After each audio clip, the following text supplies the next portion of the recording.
नमस्कार दोस्तों, स्वागत है आपका AIO सपोर्ट में। और आज हम बात करेंगे बहुत ही ज़रूरी चीज़ जो 1 जनवरी 2021 से होने जा रहा है। आप सभी को बताना बहुत ही आवश्यक है क्योंकि 12 नियम जो है 1 जनवरी 2021 से बदल जाएंगे। उसी की पूरा डिटेल्स आज हम बात करेंगे। सबसे पहले आपसे रिक्वेस्ट करेंगे कि अगर आप हमारे चैनल को अभी तक सब्सक्राइब नहीं किए हैं तो कृपया चैनल को सब्सक्राइब कर लें, बेल आइकन को दबा दें ताकि आपको नए वीडियो का नोटिफिकेशन सबसे पहले मिल जाए। जहाँ दोस्तों 1 जनवरी 2021 से साल ही नहीं बल्कि आपकी रोज़मर्रा की ज़िंदगी से जुड़ी कई सेवाओं के नियमों में भी बदलाव होने जा रहे हैं। बैंकिंग से लेकर बिजनेस, चेक पेमेंट से लेकर FASTag, life insurance, UPI payment system और GST रिटर्न से जुड़े कई नियम बदल रहे हैं। साथ ही कुछ स्मार्टफोन पर व्हाट्सएप भी नहीं चल पाएंगे।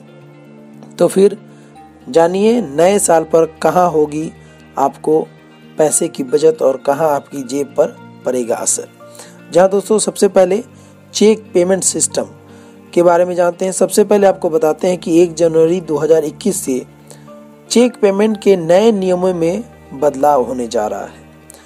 सकारात्मक भुगतान व्यवस्था पॉजिटिव पे सिस्टम के तहत चेक के जरिए 50,000 रुपया या इससे ज़्यादा पेमेंट पर कुछ जरूरी जानकारियों को दोबारा कंफर्म करना होगा। हालांकि यह अकाउंट होल्डर पर निर्भर करेगा कि वो इस सुविधा का लाभ उठाता है या नहीं।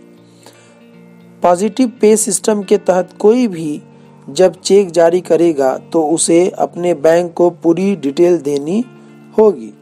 इसमें चेक जारी करने वाले को SMS, इंटरनेट बैंकिंग, ATM या मोबाइल बैंकिंग के जरिए इलेक्ट्रॉनिक निकली चेक की डेट, वेरिफिकेशन का नाम, बेनिफिशियरी का नाम, अकाउंट नंबर, कुल अमाउंट और अन्य जरूरी जानकारी बैंक को देनी होगी। ये ऑप्शनल है। अगर ये जो खाता धारक है वो चाहे तो इसको अपने अकाउंट पे ऑन कर सकते हैं या फिर उसको नहीं भी उपयोग कर सकते हैं। दूसरे में 5,000 रुपये तक की कार्ड पेमेंट कॉन्टैक्टलेस हो जाएगा। जी हाँ दोस्तों, 1 जनवरी 2021 से बैंक ग्राहकों को बड़ी राहत मिलने वाली है। बीते दिनों Reserve Bank of India RBI governor Shaktikanta Das ने कहा था कि कॉन्टैक्टलेस कार्ड से लेन देन की सीमा बढ़ाई जा रही है। नई मॉनेटरी पॉलिसी कमेटी की दिसंबर में हुई मीटिंग के बाद यह फैसला लिया गया था।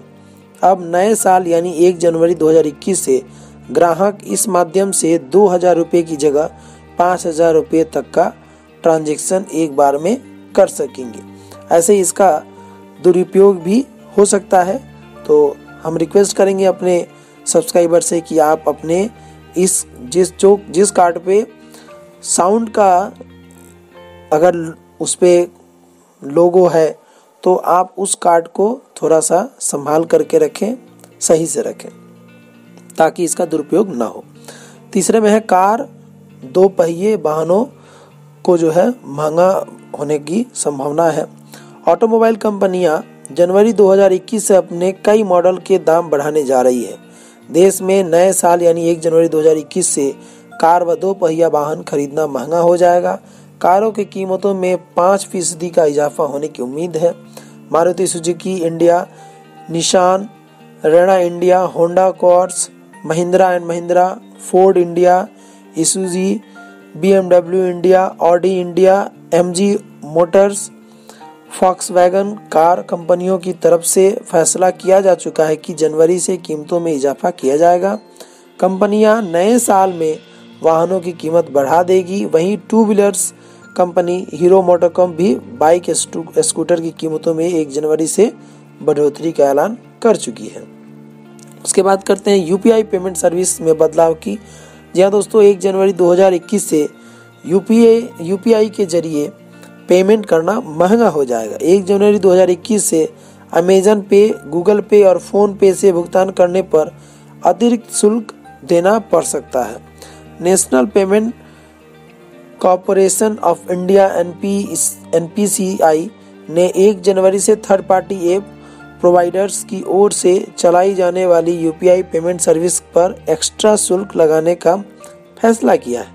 इसके बाद एनपीसीआई ने नए साल पर थर्ड पार्टी ऐप के ऊपर 30% का कैप लगा दिया है। हालांकि पेटीएम इस दायरे में नहीं है। उसके बाद म्यूचुअल फंड निवेश के नियमों में भी बदलाव होने जा रहा है। 1 जनवरी 2021 से म्यूचुअल फंड निवेश के नियम भी बदल रहे हैं। निवेशकों के हितों को ध्यान में रखते हुए मार्केट रेगुलेटर सेबी ने म्यूचुअल फंड के नियमों में कुछ बदलाव किए हैं। सेबी ने मल्टी कैप म्यूचुअल फंड के लिए असेट एलोकेशन के नियमों में बदलाव किया है। नए नियमों के मुताबिक अब फंड्स का 75% हिस्सा इक्विटी में निवेश करना जरूरी होगा, जो कि अभी न्यूनतम 65% है। फंड को मिड कैप और स्मॉल कैप में 25% निवेश करना जरूरी होगा, वहीं 25% लार्ज कैप में लगाना होगा। उसके बाद बात करते हैं सरल जीवन बीमा स्कीम को लॉन्च किया जाएगा। जहां दोस्तों 1 जनवरी 2021 से बीमा नियामक IRDAI ने सभी बीमा कंपनियों को अगले साल से सरल जीवन बीमा लॉन्च करने को कहा है। यह एक स्टैंडर्ड टर्म इंश्योरेंस होगा। इससे ग्राहकों को कंपनियों की ओर से पहले से दी गई जानकारियों के आधार पर फैसला लेने में मदद मिलेगी। गौरतलब है कि यह standard individual term life insurance policy का मैक्सिमम सम एश्योर्ड 25 लाख रुपए का होगा। इस स्कीम से कस्टमर्स को कंपनियों की ओर से पहले से दी गई जानकारियों के आधार पर निर्णय लेने में मदद मिलेगी। सरल जीवन बीमा 18 से 65 वर्ष की आयु के लोग खरीद सकेंगे। गैस सिलेंडर की कीमत भी बदलने वाली है। जी हाँ दोस्तों, हर महीने की तरह पहली तारीख को एलपीजी सिलेंडर की कीमतें सरकारी तेल कंपनियां तय करती हैं। इस दौरान कीमत में इजाफा भी किया जा सकता है और कीमत में राहत भी दी जा सकती है। ऐसे में 1 जनवरी 2021 को घरेलू गैस सिलेंडर की कीमतों में बदलाव तय है। छोटे कारोबारियों को राहत मिलने की संभावना है। सालाना 5 करोड़ रुपए तक का कारोबार करने वाले छोटे कारोबारियों को अगले वर्ष जनवरी से साल के दौरान केवल 4 बिक्री रिटर्न GSTR 3B दाखिल करने होंगे। कारोबारियों को 1 जनवरी 2021 से साल भर में सिर्फ 4 GST 3B रिटर्न फॉर्म भरने पड़ेंगे। वर्तमान में कारोबारी ऐसे 12 फॉर्म भरते हैं। सरकार ने GST रिटर्न फाइलिंग प्रोसेस को ज़्यादा आसान बनाने के लिए ही quarterly filing of return with monthly payment योजना लागू की है। इस प्रकार अगले 1 जनवरी 2021 से छोटे कारोबारियों को साल में 4 GST 3B और 4 GSTR 1 रिटर्न दाखिल करने होंगे।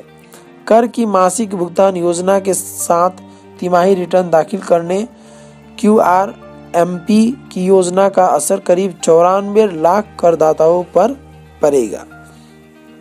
जहां दोस्तों GST के ई-इनवॉइसिंग सिस्टम में भी बदलाव होने वाला है। वस्तु और सेवा कर GST कानून के तहत 1 जनवरी 2021 B2B business to business transaction के लिए 100 करोड़ रुपए से अधिक टर्नओवर होने पर ई-इनवॉइस जरूरी होगा। वहीं 1 अप्रैल 2021 से सभी टैक्स पेयर के लिए B2B ट्रांजैक्शन पर ई-इनवॉइस जरूरी होगा। यह सिस्टम फिजिकल इनवॉइस की जगह लेगा। जल्द ही वर्तमान ई-वे बिल सिस्टम को भी हटा देगा और टैक्स पेयर को अलग से ई-वे बिल जनरेट नहीं करना होगा। जहां दोस्तों कुछ फ़ोन ऐसे हैं जिसमें व्हाट्सएप की सेवाएं बंद हो जाएगी। अगले साल की शुरुआत के साथ ही कुछ एंड्रॉयड और iOS स्मार्टफोन के लिए व्हाट्सएप सपोर्ट खत्म हो जाएगा। यह मैसेजिंग ऐप उन डिवाइसेज पर काम नहीं करेगा जिसमें कम से कम एंड्रॉयड 4.0.3 ऑपरेटिंग सिस्टम और iOS 9 मौजूद नहीं है। आईफोन के लिए फ़ोन को कम से कम iOS 9 और उसके आगे और एंड्रॉयड यूजर्स को एंड्रॉयड 4.0.3 या ज़्यादा नए वर्जन में अपडेट करना होगा। व्हाट्सएप को बिना किसी रुकावट के इस्तेमाल करना जारी रखने के लिए यह जरूरी होगा। आपको अपना iOS चेक करना होगा और उसको अपडेट करना होगा। लैंडलाइन से मोबाइल पर कॉल करने के लिए भी नियम बदल रहा है। जी हाँ दोस्तों, 15 जनवरी 2021 से देश में लैंडलाइन से मोबाइल पर कॉल करने का तरीका बदलने वाला है। ऐसे ये 1 जनवरी की जगह पे 15 जनवरी से होने वाला है। 15 जनवरी 2021 से फिक्स्ड फ़ोन से मोबाइल पर की जाने वाली हर कॉल के लिए मोबाइल नंबर से पहले 0 लगाना जरूरी होगा। लैंडलाइन से लैंडलाइन, मोबाइल से लैंडलाइन और मोबाइल से मोबाइल पर कॉल करने के लिए डायलिंग प्लान में कोई बदलाव नहीं होगा। ऐसा होने से टेलीकॉम कंपनियों को ज़्यादा नंबर बनाने में मदद मिलेगी।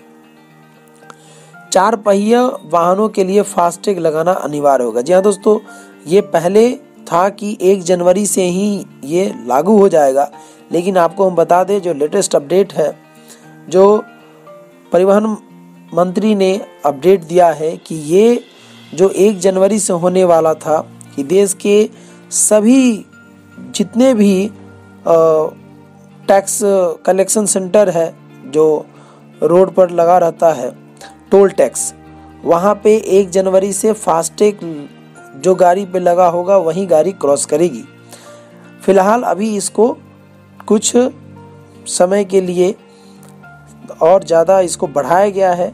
ये आज का जो अपडेट है जो परिवहन मंत्रालय से आया है कि ये 15 फरवरी के बाद चालू होगा। अभी अप्रॉक्स 70 to 80% जो गाड़ी है उससे कलेक्शन हो रहा है फास्टैग के जरिए। तो ये 1 तारीख को ही होने वाला था, लेकिन अभी ये 15 फरवरी से होगा। अभी समझिए तो 1 महीने और 1.5 महीने का समय और मिल गया लोगों के लिए। तो ये मुख्य जानकारी है जो आपको जानना ज़रूरी है, क्योंकि बहुत ही इम्पोर्टेंट है। जो बदलाव हो रहे हैं 1 जनवरी 2021 और 15 जनवरी और कुछ जो है एक जो है वो 15 फरवरी से होने की संभावना है। जहाँ दोस्तों सबसे पहले आपसे फिर से रिक्वेस्ट करेंगे कि अगर आप हमारे चैनल को सब्सक्राइब नहीं किए हैं तो कृपया चैनल को सब्सक्राइब कर लें, बेल आइकन को दबा दें ताकि आपको नए वीडियो का नोटिफिकेशन सबसे पहले मिल जाए। नमस्कार।